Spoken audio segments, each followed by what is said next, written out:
Assalamualaikum warahmatullahi wabarakatuh.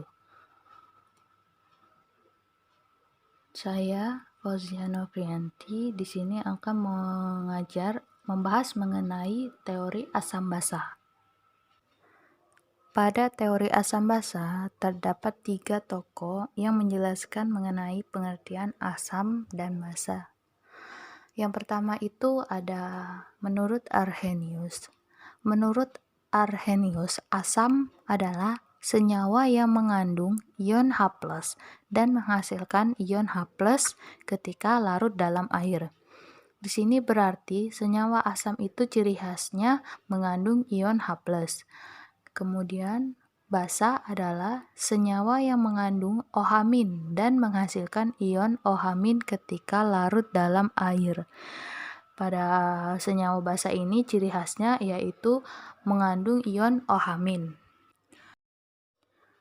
Contohnya yaitu pada reaksi HCl ini terdapat ion H+ dalam reaksinya. Hal ini berarti HCl menunjukkan bahwa merupakan senyawa yang tergolong dalam senyawa asam.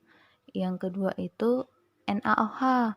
Pada reaksi NaOH itu terdapat ion OH- sehingga inilah yang menyebabkan NaOH tergolong dalam senyawa basa. Yang kedua itu menurut Bronsted-Lowry.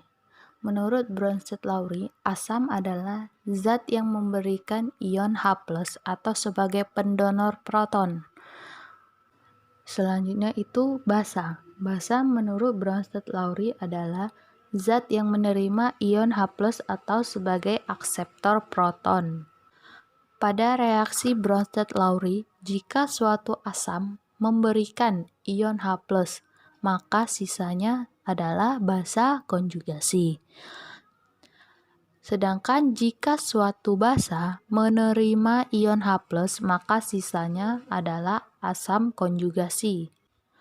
Nah, seperti contoh ini dapat dilihat bahwa pada reaksi H2O plus NH3 menghasilkan NH4+ plus OH-.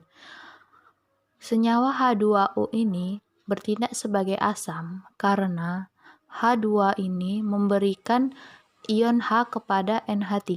Seperti yang telah dijelaskan bahwa senyawa yang memberikan ion H maka disebut asam. Dan untuk NH3 ia menerima. Jika suatu senyawa menerima maka ia disebut sebagai basa.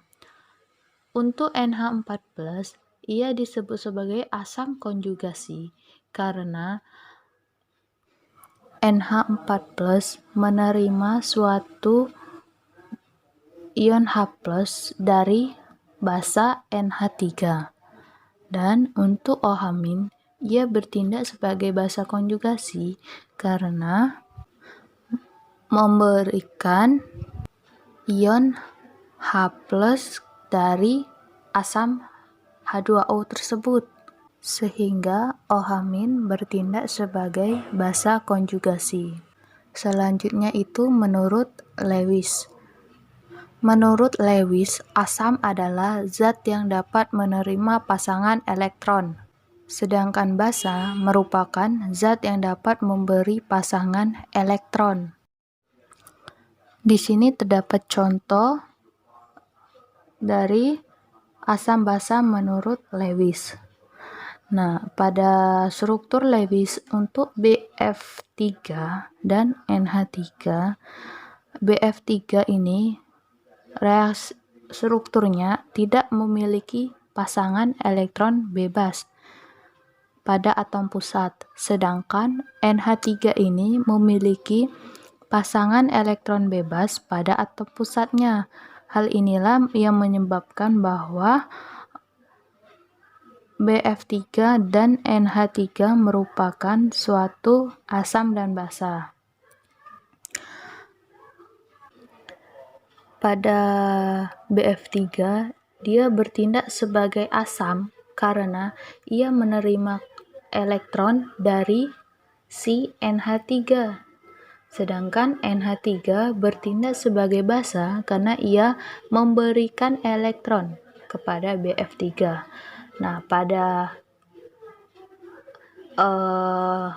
reaksi ini menyebabkan pembentukan ikatan antara BF3 dan NH3. Ikatan inilah yang disebut sebagai ikatan kovalen koordinasi. Selanjutnya itu ada beberapa contoh asam yang sering kita temukan dalam kehidupan sehari-hari. Seperti dapat kita lihat, ini ada gambar buah jeruk ya. Nah, buah jeruk ini merupakan contoh dari senyawa asam, yang mana di dalam buah jeruk ini terdapat asam sitrat. Selanjutnya itu ini merupakan gambar apel ya. Nah, pada senyawa apel ini terdapat asam malat, sehingga apel ini disebut sebagai contoh asam. Selanjutnya itu ada anggur. Nah, anggur itu sering kita makan kan. Pada buah anggur ini terdapat asam tartar di dalamnya. Selanjutnya itu pada tomat. Nah, pada tomat ini dia memiliki senyawa atau kandungan asam arkobat, sehingga tomat disebut sebagai contoh asam.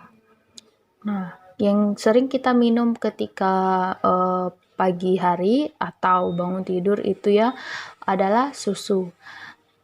Di dalam susu ini terdapat asam laktat, yang artinya susu merupakan contoh dari asam. Nah, yang terakhir itu ada cuka. Cuka ini bertindak sebagai asam ya, karena di dalam cuka ini terdapat kandungan asam asetat. Kemudian ada beberapa contoh basa. Nah, dalam kehidupan kita sehari-hari ini sering kita temukan ya. Yang pertama itu ada apa? Obat ma. Bagi yang memiliki penyakit ma, obat ini merupakan hal yang sering dikonsumsi ya. Nah, dalam obat ma ini terdapat kandungan basa. Begitu juga untuk pupuk ya. Pupuk ini dalam pupuk urea ini terdapat kandungan basa. Selanjutnya itu pada pemutih pakaian. Nah, pada pemutih pakaian ini terdapat juga senyawa basa. Dan untuk selanjutnya itu ada deterjen atau yang sering kita gunakan ketika untuk mencuci pakaian ya. Kemudian itu sabun. Sabun ini merupakan contoh basa yang sering kita gunakan itu untuk mandi ya, atau untuk mencuci untuk keperluan lainnya.